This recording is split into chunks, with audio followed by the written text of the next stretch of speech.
Бисмиллахи р-Рахмани р-Рахим. Альхамдулиллахи Раббил Аламин. Вассалату вассаламу аля саййидил мурсалин ва аля алихи ва асхаби аджмаин. Ассаламу алейкум ва рахматуллахи ва баракатух. Продолжаем знакомить вас с научным трудом доктора Ибрахима Ша'бан аль-Муршиди аль-Азхари «Кавашифу аль-Джалия фи радди аля аль-Вахабия». Ясное откровение в опровержении ваххабизма. На прошлой встрече мы рассказывали о содержании 4 главы данного труда. Глава эта называлась «Билад аль-Харамейн, Аша'рат аль-Акидати, Суфият аль-Сулук». Земли двух святынь – это земли с ашаритским убеждением и суфийского поведения.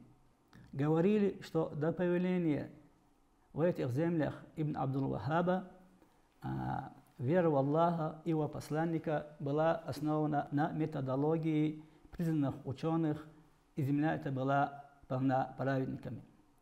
Имамы двух святынь на протяжении всей истории, на протяжении 1200 лет следовали пути имама Аль-Аш'ари и в фикхе, в праве преподавали, исследовали, практиковали 4 основных мазаба, в особенности мазаб имам Шафи'и, да смеется над ним Аллах. В этих землях были зияраты сподвижников и праведников, пока не пришел Ибн Абдул-Вахаб и под предлогом спасения, сохранения единобожия не разрушил их. В данной главе доктор Ибрахим Ша'бан аль-Азхари перечислил 5 видов деяний ваххабитов во главе с Ибн Абдул-Вахабом. На прошлой встрече мы рассказали о 4 из них.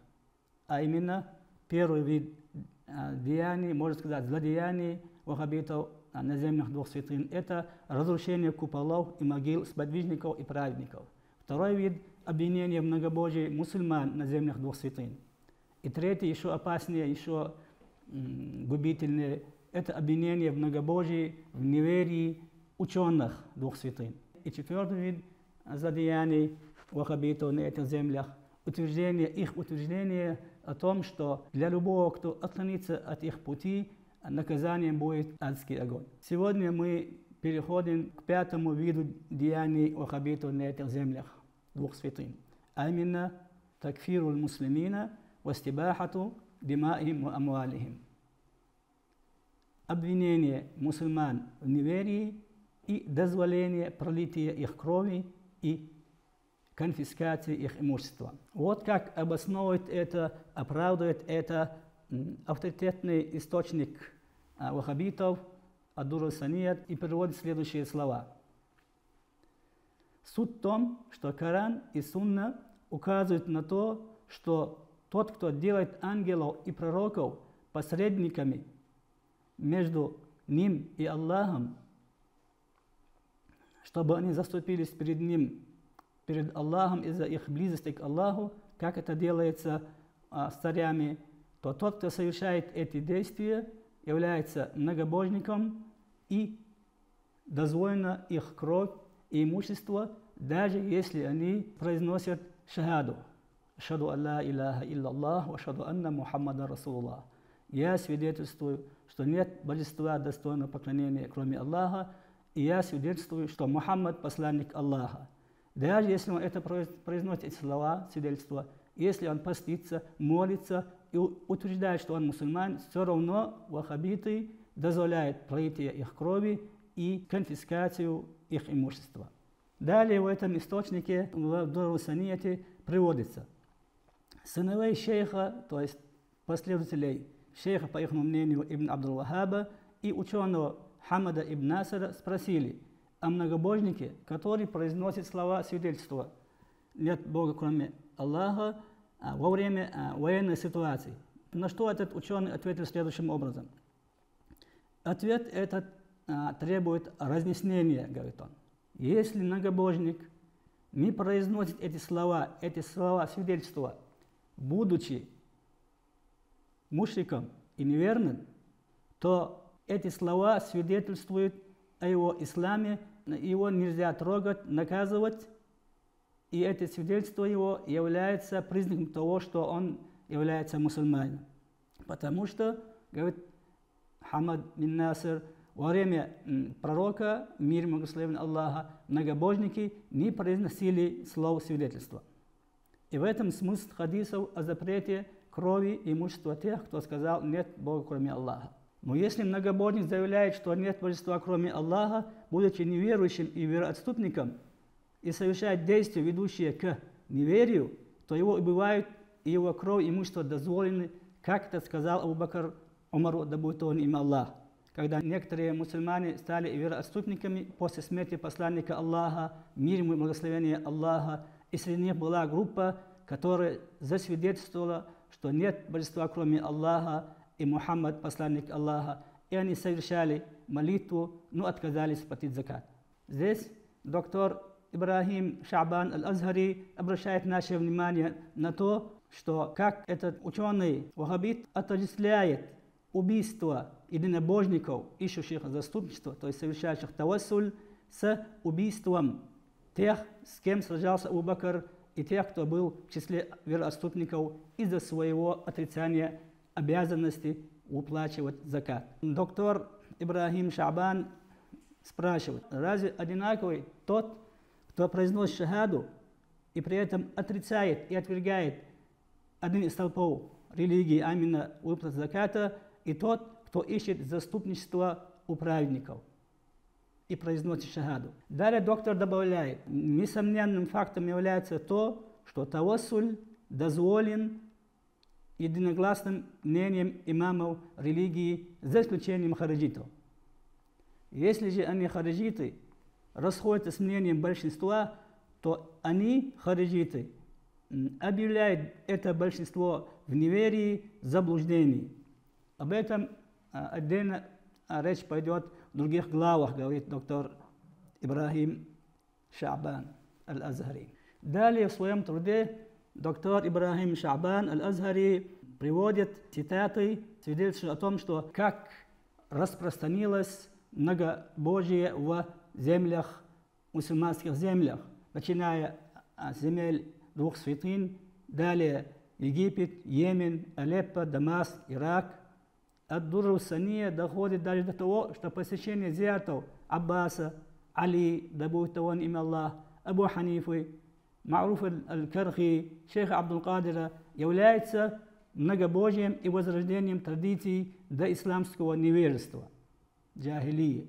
Посмотрите на эту извращенную, вводящую в заблуждение идеологию, обвиняющую мусульман в многобожии и язычестве не только на земле двух святынь, но и в остальном мусульманском мире, в Египте, Йемене, Наджране, Алеппо, Ираке и других исламских странах, чтобы понять истинную суть ваххабизма и чтобы наша молодежь могла осознать всю опасность этой группы, отклонившейся от пути абсолютно большинства верующих. Дело не ограничилось только с борьбой против тех, кто искал заступничество, совершал тавассуль.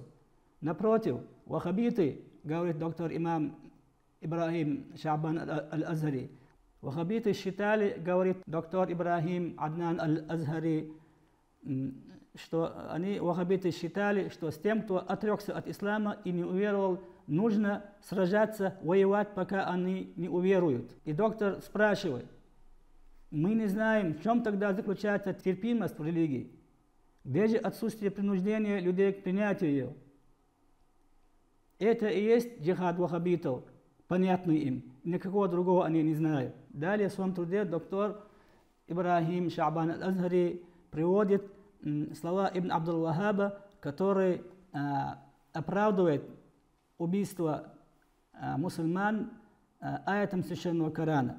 А именно Ибн Абдул-Вахаб приводит аят из суры Тауба, Бисмиллахи р-Рахмани р-Рахим, «Вактулу л-мушрикина хайсу ваджаттумухум, вахудухум, вахсуруhum, вакуду лахум кулла марсад, фаин табу акаму салата, ва атау заката, фахаллу сабилахум».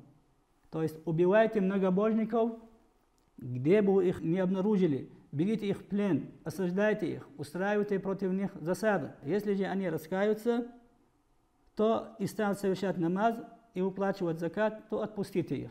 И дальше Ибн Абдул-Вахаб, приведя этот аят, утверждает и советует своим последователям и говорит: задумайтесь же над этими словами. Аллах повелел убивать, осаждать их, устраивать для них засаду, пока они не раскаются в многобожии, не станут совершать намаз и уплачивать закат. Ибрахим Аднан Аль-Азхари, доктор, говорит: это утверждение Ибн Абдул-Вахаба, это чистое заблуждение. Аллах не повелел нам сражаться против многобожников чисто за их многобожие.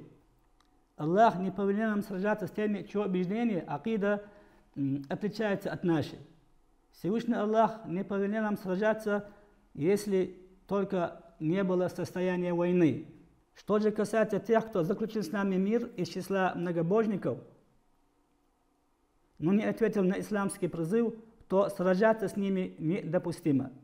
Тот, кто разрешает пролитие крови многобожников, в таком случае, то он является несправедливым притеснителем, лжецом, говорит доктор Ибрахим Ша'бан Аль-Азхари. Как видим, делает вывод доктор Ибрахим Ша'бан Аль-Азхари: ваххабиты не защищали ни кровь, ни имущество, ни честь людей. Они обвиняли людей в явном многобожии и на этом основании делали вывод о допустимости чужой крови и имущества, даже если они свидетельствовали, что нет божества кроме Аллаха, молились и постились. Аль-Джабарти даже упоминает в своей книге «Тарих Аджабиль Асар» «История чудес древности», что ваххабиты сражались 3 дня с жителями Таифа, пока не убили их, не захватили этот город, а их детей и женщин взяли в плен.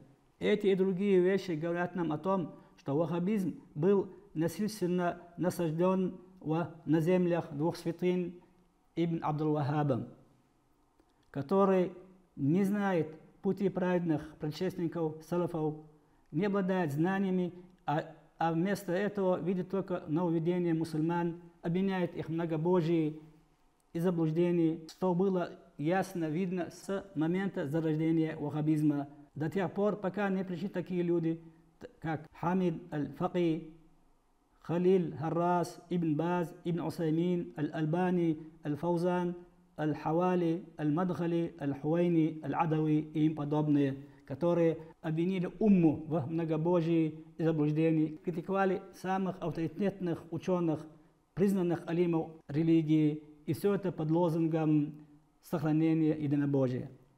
Я же заявляю, говорит доктор, скорее всего, под лозунгом обвинения в неверии и введения заблуждений, а не сохранения единобожия. И 4 главу данной книги доктор Ибрахим Аль-Азхари завершает следующими словами: «Я прошу Аллаха дать нам понимание нашей религии, защитить нас от мыслей этих хариджитов и спасти нашу умму и нашу молодежь от их зла. Аллахума амин». Мы просим всемогущего Аллаха защитить нас от тьмы заблуждения и одарить нас светом знания и ясного понимания. وصلى الله تعالى وسلم على خير خلقه محمد وعلى آله وصحبه أجمعين والحمد لله رب العالمين.